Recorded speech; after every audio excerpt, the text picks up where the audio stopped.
Herkese selamlar. New York'ta artık son birkaç yayına girdik. Mars'a gitmeden önce son yayınları burada yapmaya devam edelim diyorum. Mars'a gitmeyen kalmasın. Farkındaysanız NASA böyle bir PR kampanyası açtı işte. NASA Mars'taki çalışmalarıyla ilgili. Ve en çok katılım, en çok gitmek isteyen Türklerden olmuş. 1 milyon kişi başvurmuş. Tabii bedava olmasında bunda biraz etkisi vardır diye düşünüyorum ama yine 1 milyon kişi de az değil yani nereden baksan. Hani 3-4 kişilik aile desen Türkiye boşalıyor. Yarısı Mars'ta şu anda yani. Bedava hadi desek yani. Hadi gidiyoruz dese adamlar 40 milyon kişi şu anda neredeyse Mars'a gidecek. Tabii ben de eksik kalmadım yani. Kambersiz düğün olur mu? Ben de gittim bir tane bileti aldım. Elbette tek yön aldım. Dedim madem gidiyoruz şimdi. Boş ver abi yak gemileri dedim yani. Ondan sonra ve onu da koydum. Güzel de şöyle bir dünyaya veda mesajı yazdım. İçli böyle. Okusan ağlarsın yani. Zaten ağlamazsan para yok.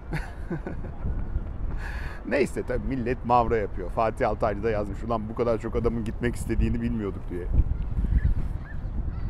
Niye acaba Fatih Altaylı? Bu adamlar niye gitmek istiyorlar? Yarısı dalga geçiyor.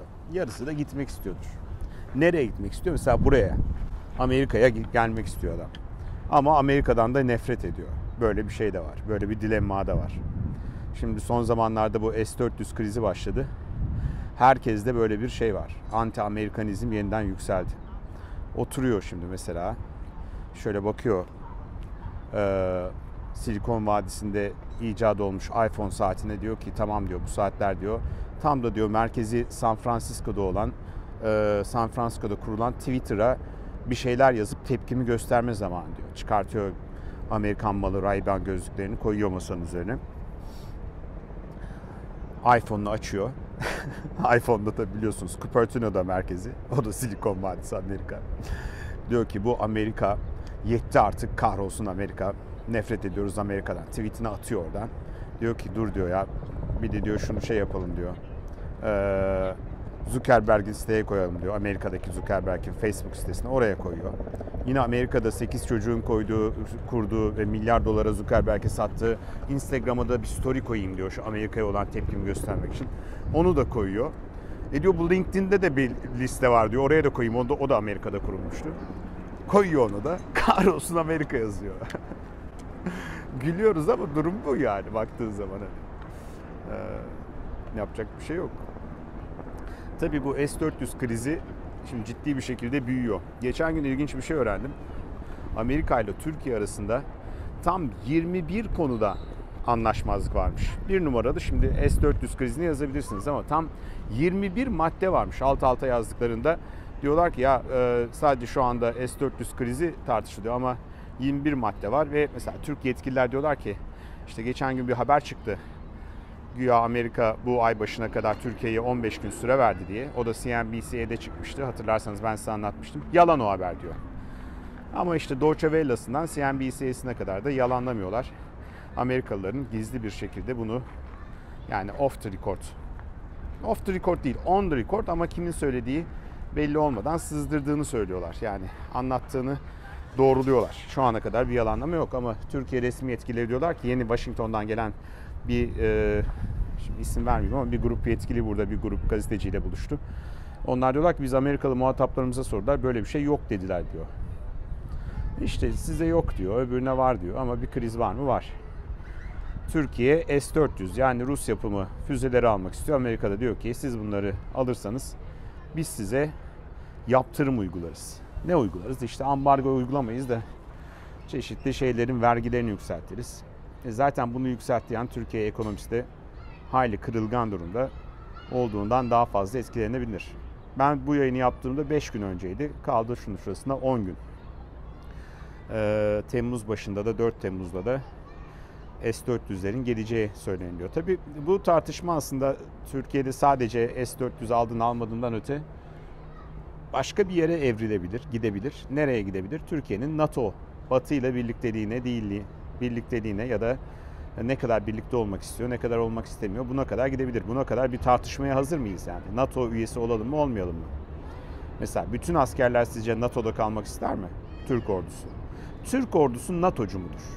Size daha net bir soru sorayım. Kulağa ilk olarak diyorsunuz ki elbette kardeşim ya. Yani başka bir ihtimal var mı? Var. Başka ihtimaller de var. Bir bakmışsınız yarın bir gün Türk ordusu da diyor ki ya tamam NATO'dan çıkalım mı? Çıkalım. Zaten bir Ege ordumuz var. Değil mi? Bir Ege ordusu var bizde mesela. O ordu NATO kapsamında değil diye biliyorum. Kıbrıs çıkartmasından sonra kurulan bir ordu diye biliyorum ben. Velhasıl bu mesele henüz bitmedi. Bir kriz var Amerika'yla. S-400 adındaki bu krizin ortasındayız. Tabii bunu fiştekleyen kim? Bizim böyle mahalle ağzıyla söylersek. Buradaki daha önce sizlere söylediğim silah endüstrisi, silah tüccarları. Trump da geçen hafta söyledi ya. Military Industrial Complex. Yani Amerikan derin devleti. Buradaki derin devletin ana motivasyonu para. Her ülkenin bir derin devletinin bir motivasyonu var. Buradakilerinki para gördüğümüz kadarıyla. Bakalım ne kadar hayata geçirecekler ya da geçirebilecekler mi, geçiremeyecekler mi? İstanbul seçimleri yaklaşıyor. Çeşitli emarelerde belirmeye başlandı. Bu emarelerde bize diyor ki aradaki fark açılıyor. Kimle kimin arasındaki fark açılıyor? CHP ile AK Parti arasındaki fark açılıyor. Peki kimin lehine açılıyor? İşte asıl soru bu. Şimdi bu emarelerde gösteriyor ki bu farkın açılması en çok şu an için İmamoğlu'nun lehine açılıyor gibi gözüküyor. Neden böyle bir şey dediğimi soracak olursanız birkaç tane araştırma yayınlandı şu ana kadar. Bir bunlara dayanarak söyleyebilirim. Hani bir o araştırmalara göre işte fark açılıyor deniliyor. Hatta işte 3, 4, 15, 16 bin olan fark 180 bine çıktığı söyleniyor. Bu böyle bir tane anket şirketinin yaptığı araştırma. Çok önemli değil çünkü anket şirketlerine ne kadar güveneceksiniz biliyorsunuz zaten. Kimi tutturuyor, kimi pek çoğu tutturamıyor. Fakat başka emareler var. Mesela CHP'nin kendi içinde yaptırıp açıklamadığı çeşitli araştırmalar var. Var mı? Var. Ve bu araştırmaları açıklamıyorlar. İşte ilginç olan bu. Neden açıklamıyorlar? Çünkü tek bir nedenden dolayı açıklamayabilirler. Eğer aradaki fark çoksa CHP lehine açıklamazlar. Niye açıklasınlar? Çünkü böyle bir algı, yani kritik bir seçime giriyoruz, ucu ucuna olacağız, kimse tatile gitmesin algısı CHP'nin işine yarayacak bir algı. Şimdi açıklarsa yani diyecek ki zaten fark var, hadi al çocuğu tatile gidelim. Bir ikinci emare, mesela bugüne kadar hiçbir tartışmada bir araya gelmeyi düşünmeyen AK Partililer, ki Cumhurbaşkanı Erdoğan da diyebiliriz ya da Binali Yıldırım ilk kez dedi ki ya İmamoğlu'nun çağrısına kulak verdi ve karşılıklı bir yerde tartışabiliriz gibi bir şeyler söyledi. Şimdi bu da başka bir emare. Neyin emaresi? Demek ki Binali Yıldırım işlerin kendi lehine çok da iyi gitmediğini gördüğünün emaresi. Neden? Çünkü bugüne kadar böyle bir şey olduğu zaman bundan önce hiçbir böyle bir tartışmaya yanaşmıyordu, girmek istemiyordu. Neden girmek istemiyordu? Neden girsin? Zaten oylar daha fazla. Şimdi suyu bulandırmaya gerek yok. Neden böyle bir tartışmaya oturur? Baktı ki yani iş elden çıkıyor, gidiyor, fark açılıyor. Bunu toparlamak için bir tartışmaya gireyim, bari son kozumu oynayayım der. Bunu diyen var mı? Daha önce oldu mu diye sorarsanız oldu. Ukrayna seçimlerinde oldu. Ukrayna devlet başkanı uzun süre, son devlet başkanı uzun süre hiçbir şeye yanaşmadı. İkili tartışmaya, çeşitli konuşmaya, yapmaya, ama sonra şu anda seçilen devlet başkanı ile biraz da mecburiyetten tamam dedi, gel tartışalım dedi. Sonuç, bir stadyumda yaptılar tartışmayı. Kaybeden de Poroshenko oldu. Ve seçimlerde sonucu aldık biz, bu tartışmanın sonucunu. %75 bu yeni devlet başkanı büyük bir üstünlükle şu anda yönetime oturdu, koltuğa oturdu. Yılların Poroshenko'su perişan oldu. Ve de arkasına bakarak öyle ağır ağır uzaklaştı. Burada bazen soruyorlar, gidiyorsun böyle kahve kuyruğuna, adın ne? Diyorum ki 8 of June. Şöyle bir bakıyor. Gülüyorsun da abi, Cüneyt deyin, Cüneyt deyince de Cüneyt, ona da gülüyorsun yani. Evet, şimdi bugünkü yayınımızın en karlı dönemine geldik, noktasına geldik. Size bir uygulamayı anlatacağım. Daha önce anlatmıştım daha doğrusu. Zaten anlatmayan, YouTube ortamında anlatmayanları da dövüyorlar. Anladığım kadarıyla o yayından sonra ben de öğrendim. Bu dil öğrenme aplikasyonları yayınlanıyor biliyorsunuz. Bunlar da kendileri en iyi tanıtacakları ortamın bu YouTube o yayınları ya da sosyal medya olduğunu kavramışlar, akıllılar. Ve burada da destekliyorlar. Hem bizim yayınları destekliyorlar. Böyle profesyonel işbirliğine gidiyorlar. İngilizce öğrenmek bizim zamanımızda olduğu gibi dert değil abi. İngilizce hocasını bul, özel ders al, bilmem ne yap. Şimdi artık indiriyorsun, alıyorsun bir uygulamayı, telefonuna indiriyorsun. Oradan işte online üye oluyorsun. Üyeliğin karşısında da yapmadığın kalmıyor. Cambly, Cambly.com'dan da indirebiliyorsunuz bilgisayarınıza ya da işte Cambly uygulamasını indiriyorsunuz. San Francisco'da 2 tane girişimci kurmuş ama sonra Türkiye, Çin, işte bu gelişmekte olan ülkeler ve bütün ülkelerde de İngilizce eğitimini bir şekilde hayata geçiriyorlar. Ne şekilde geçiriyorlar? Bir şekilde demeyeyim. Şunu yapıyorlar aslında, online üye oluyorsunuz. Ondan sonra dünyanın farklı bir yerinden birisiyle, bir İngilizce öğretmeniyle ya uygulama üzerinde ya da işte bilgisayarınızda konuşmaya başlıyorsunuz. Rezervasyon yapıyorsunuz. O rezervasyon sonrasında seçiyorsunuz hocanızı. O geliyor karşınıza ve İngilizce konuşuyorsunuz. Tabi burada biraz İngilizce konuşuyorsun da hangi İngilizceyi konuşacaksın? Yani neye ihtiyacın var? Şimdi doktorsun, ne bileyim, sınava gireceksin. TOEFL sınavına ihtiyacın var. Pilotsun, başka bir derecede İngilizce öğrenmek istiyorsun. Ya da işte öğrencisin. Work and Travel'da benim gibi buraya geleceksin. Artık nasıl istiyorsan. Onların hepsine kendi imkanları içinde başvuruyorsun. Yani bakıyorsun ve diyelim tatile gittin, donduruyorsun uygulamayı. Diyorsun ki tamam, ben diyorsun 3 hafta donduruyorum bu uygulamayı. 3 hafta tatilden geleyim, ondan sonra devam edeyim diyorsun.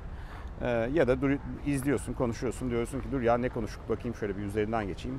Geriye dönüp de izleyebiliyorsun. Cambly dediğim gibi şu anda Türkiye'deki en popüler uygulamalardan bir tanesi.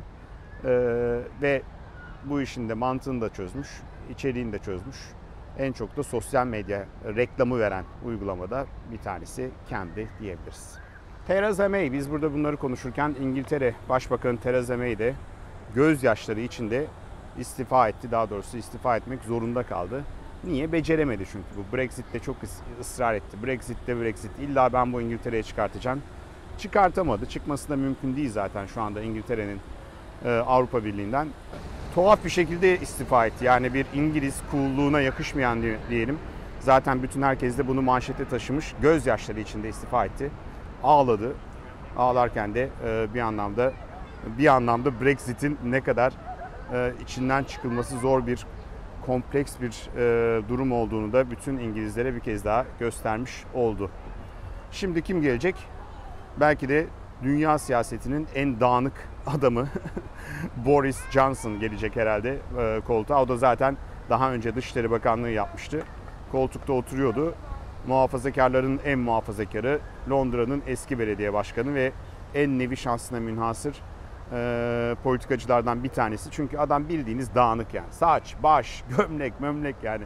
Dersiniz ki politikada ne yapılmaz?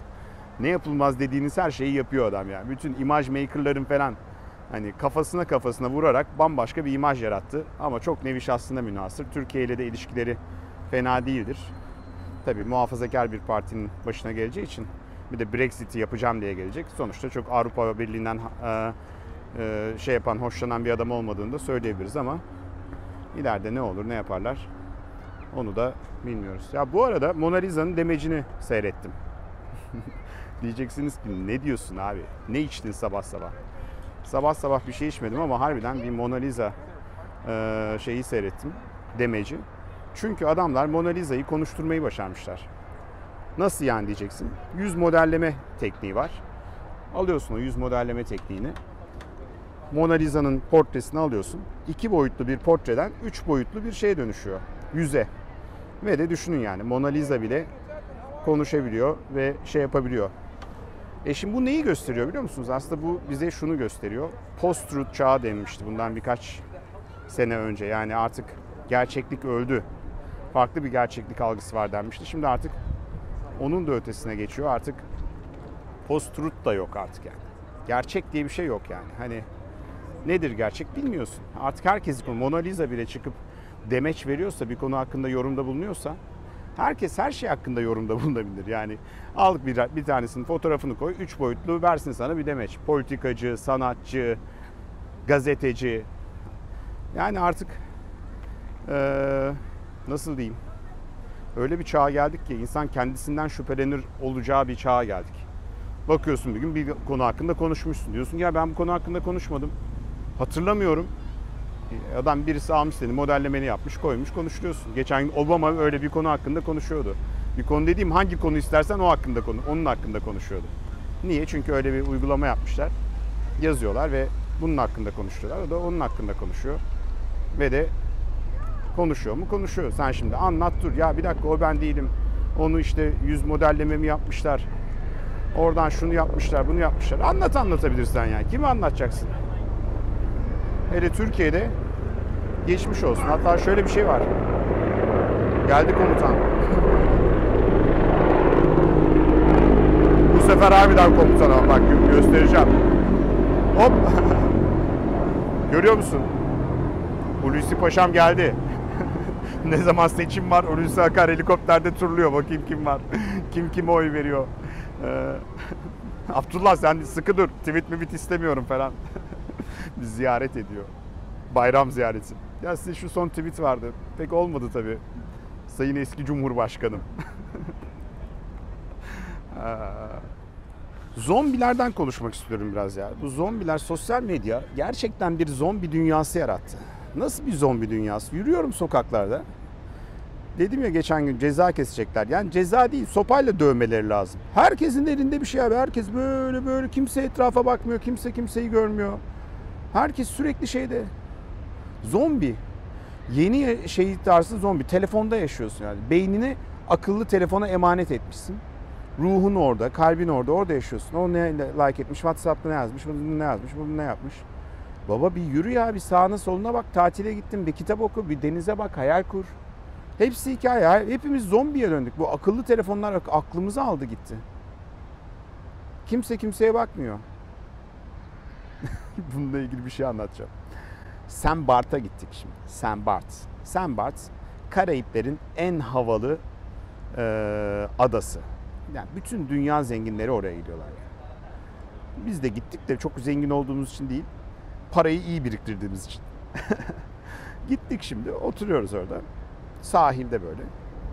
Şampanyalı açanlar, böyle öndeki tekneler, bütün dergilerde gördüğünüz tekneler dışarıda duruyor açıkta. Çünkü marinaya sığacak gibi değiller. Kocamanlar yani.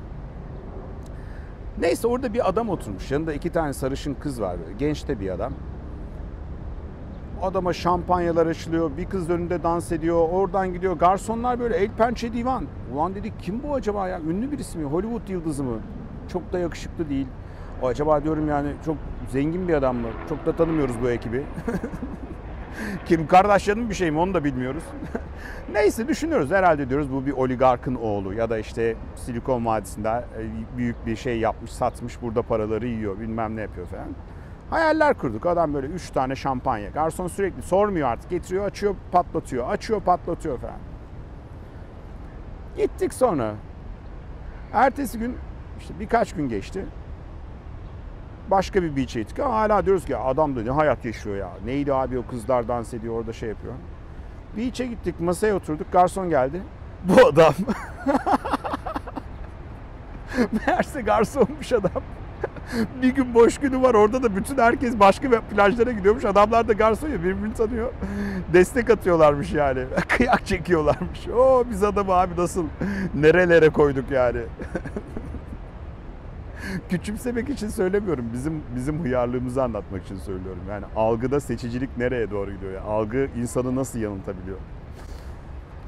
Bunu niye anlattın diyeceksiniz. Bilmiyorum vallahi.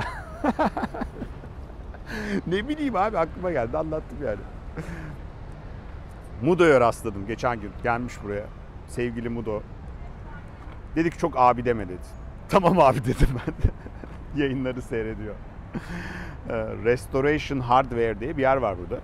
Mudo'nun New York şubesi. Öyle düşün. Oradaki pek çok zaten şeyi de burada satıyorlarmış. Gittim ben. Bir tuhaf bir ortam var şimdi. Bir tane mobilya mağazasına gittiğinizde ne oluyor? Gidiyorsunuz böyle herkes mobilyaya bakıyor. İşte şey takımı, yatak odası takımı, bilmem ne takım falan. Öyle şeylere bakıyorsunuz. Burada da öyle bir ortam var ama bir tane bar kurmuşlar. Millet kuyruğa giriyor ve oradan içkisini alıyor. Ve ortada herhangi bir işte yatak odası takımının üzerine mi oturursun? Kanepenin üzerine mi oturursun? Bütün mobilya dükkanı bir nevi böyle bir kafe bara dönüşmüş durumda. Vay be dedim ya ne kadar ilginç bir şeymiş. Ben de Mudo'ya çektim, yolladım bu görüntüleri. Dedim ki ya baksana böyle bir konsept var yani hani neden olmasın bizde de yani ilginç yani hani insanlara yepyeni bir bakış açısı, farklı bir bakış açısı sunuyor dedim. O da bilmez olur muyum ya dedi. Ben de kime neyi anlatıyorum yani. Mudo'ya Restoration Hardware'ı anlatıyorum. Bilmez olur muyum? Onun sahibiyle işte bilmem ne kaçıncı caddede 20 yıl önce şunu yaptık, Çin'den bunu aldık falan. Hikaye çok abi. Burada tabii şu anda sabahın körü sayılır ama yani öğlene geliyor ama sokaklarda yürüyünce de ayrı bir cümbüş var. Geçen gün yürüyoruz böyle. Gazeteci abimle burada. Dolaşıyoruz, baktık. Acayip bir breakdance. Çocukluğum aklıma geldi tabii. Ey gidi gençlik. Biz de Michael Jackson'ın o zaman tabii bu kadar tacizci sapık olduğunu bilmiyoruz. I'm Bad şarkısını falan dinliyoruz. Breakdance yapıyoruz. Ne zannettin abi? Başının üzerinde dönen bir breakdansçı var karşınızda. Zamanında tabii. Bayağı bizim... Şimdi artık göbeğimizin üzerinde dönüyoruz ayrı. Eskiden dizinin üzerinde dönüyordum. Elinin üzerinde dönüyordum falan. Zaman değişti abi.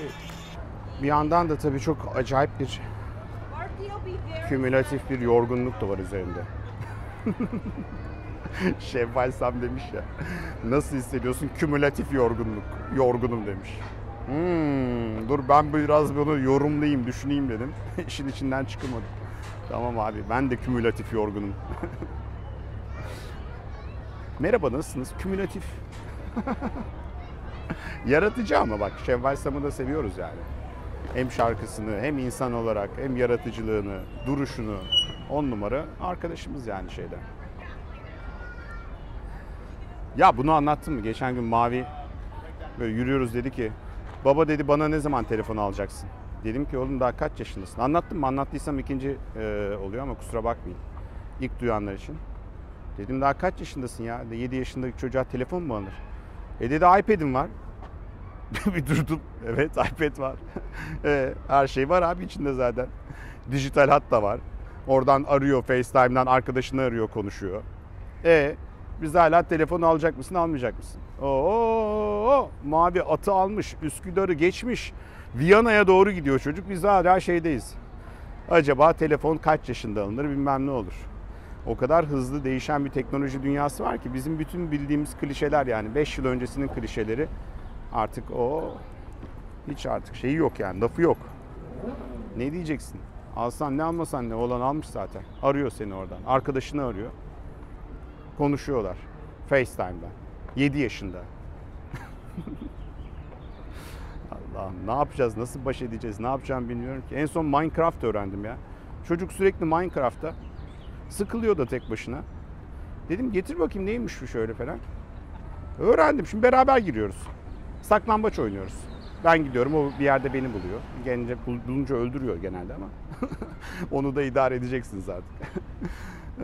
Ama bu yaşta 49 yaşındayım, Minecraft öğrendim abi. Evet 49 yaşındayım, tuhaf tuhaf bakma. Bir yayının daha yavaş yavaş sonuna geliyoruz sanırım. Şuradan ben evin yolunu tutturayım şöyle. Eğer Palo Alto yayını biraz daha biçimleniyor. Seçim yayını. İşte ne olacak? Ne oluyoruz ya bir dakika. Telefon bir delirdi. Ne oluyoruz kardeşim ya?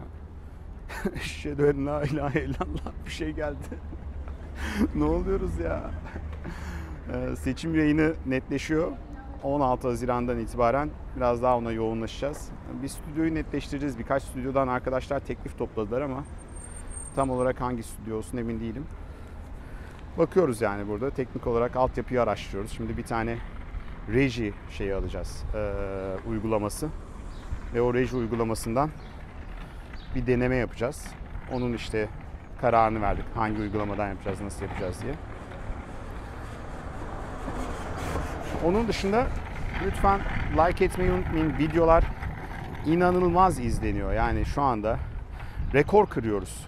Hani haber kanallarının ya da şu anda habercilik yapan diğer kanalların toplamı kadar sayıyı, yani birkaç tanesinin toplamı bizim bir videoyu bulmuyor. O kadar iyi gidiyoruz yani söyleyeyim. Maddi dönüşü var mı? Yok şimdilik. Ama O da olur. Şu anda öyle bir derdimiz burada şu anda maddi olarak buranın elbette kendisini döndürmesi ama şart da değil. Bakın bu herhalde 100 küsürüncü video yani size şu son 9 ayda yaptığım. Elimden geldiği kadar işte gündemi, haberleri dilimiz döndüğünce anlatmaya çalışıyorum. Ne kadar anlatabiliriz bilmiyorum. Lütfen like'larsanız sevinirim. İşte bir abone olun. Olmadıysanız ayarlarınızı açın, abonede duyuru ayarlarını. Patreon.com var. Eğer destek olmak istiyorsanız oraya destek olabilirsiniz. Özellikle bu seçim dönemi için sağ olun. Birkaç kişi gerçekten çok destek oldular.